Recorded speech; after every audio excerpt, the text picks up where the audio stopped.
పెళ్ళైనట్లు కాదు. సప్తపది అయిందా అన్నది ప్రధానం. ఎందుకని?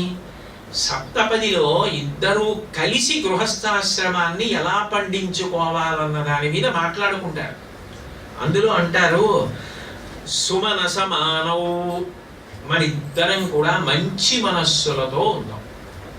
మనం ఏది ఆలోచించినా ఎప్పుడూ కూడా మనం ఇలా చేస్తే అవతల ప్రాణి బాధపడుతుందా? అది మన పట్ల ఎవరైనా చేస్తే మనకి బాధ కలుగుతుందా? అప్పుడు అది మనం ఇతరులకు చెయ్యొద్దు. ఈ భావన మన ఇద్దరం పెంచుకుందాం. బొరులేమేమి నచ్చిన నరవరా అప్రియము నీ మనంబున కగు తానొరులకు నది చెయ్యకునికి పరాయణము పరమధర్మ పదములకెళ్ళన్ అంటాడు భీష్ముడు. ధర్మాలలోకి గొప్ప ధర్మం చెప్పేస్తున్నాడు ధర్మరాజా. ఇతరులు నీకు ఏది చేస్తే నువ్వు బాధపడతావో అది నువ్వు ఇతరులకు చెయ్యకు. భార్య వచ్చి ఏదో మాట చెప్పింది, అది అంత మంచి పని కాదు, వద్దులే, ఆ పని వద్దులే అని భర్త ఇది వద్దు అట్లా చేయకు అన్నాడు. వెంటనే ఆమె కూడా అర్థం చేసుకుని అయితే సరేలేండి వద్దని. మీకు నేను ఒక ఉదాహరణ చెప్పాలంటే చాలా తేలిక ఉదాహరణ కూడా చెప్తాను. ఇళ్లల్లో పిచ్చుకలు, ఇప్పుడంటే పిచ్చుకలు జాతి అంతరించిపోతుంది అంటున్నారు.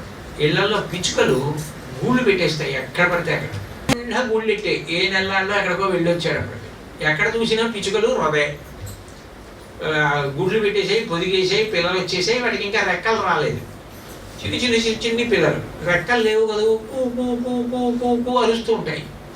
పక్షికి ఆకలి ఎక్కువ. ఆ తల్లి పిచ్చుక తీసుకొచ్చి పోనీ ఏదో నిశ్శబ్దంగా కట్టదు, అది అరుచుకుంటూ వస్తుంది, ఇది అరుస్తుంది, గోల. విసుగొచ్చింది ఆవిడకి. వచ్చి ఏమంటే ఆ పిచ్చుకల గూళ్ళన్నీ తీయించేసి పెద్ద చెట్టు ఉంది, ఆ చెట్టు మీద పెట్టించేస్తాను. ఆయన అన్నాడు, ఆ పిల్లల స్థితి ఎలా ఉందని అడిగాడు. ఇంకా రెక్కలు రాలేదు అంది. వద్దులే, ఎందుకనంటే ఇక్కడ తీసేస్తే ఆ చెట్టులో పెడితే కాకికి దొరకచ్చు, అవి పాముకి దొరకచ్చు, ఏడుస్తుంది తల్లి పిచ్చుక. ఒక పని చెయ్యి, ఒక్క 10 రోజులు ఊరుకో, వాటికి రెక్కలు వచ్చేస్తాయి, అవి ఎగిరిపోతాయి. అప్పుడు ఈ గూళ్ళు తీయించేసి చెట్ల మీద పెట్టించాడు. వాడికి అర్థమవుతుంది ఇక్కడ ఇష్టం లేదు, అక్కడ ఉండమంటున్నాడు. ఇప్పుడు వద్దులే అన్నాడు. ఆవిడ మీకు అంతా చాదస్తాం, ఇలాగే మాట్లాడతారు అందనుకోండి. ఆవిడ ఒక్క చిన్న పొరపాటు ఆలోచన చేసింది, ఈయన దాన్ని దిద్దాడు. వెంటనే ఆవిడ సహృదయంతో, నిజమేనండి, రెక్కల్లాని పిల్లలు, తనకి తన పిల్లలు తన మనవలు గుర్తొచ్చారు, వద్దులేండి అలాగే ఉంచేద్దాం. ఓ 10-15 రోజులు పోయాక వాటికి రెక్కలు వచ్చేసి అవి ఎగిరిపోవడం మొదలెట్టిన తర్వాత ఆ గూళ్ళు తీసేసి చెట్లు పెట్టించేద్దాం. మనం మంచి మనసులతో ఉందాం, ఒకరినొకరు దిద్దుకుంటూ ఉందాం. ఒకరు పొరపాటు చేస్తే ఒకరిని దిద్దుకుందాం, వెంటనే రెండో వాళ్ళని అంగీకరిద్దాం. అందుకు ఈ ఆశ్రమం.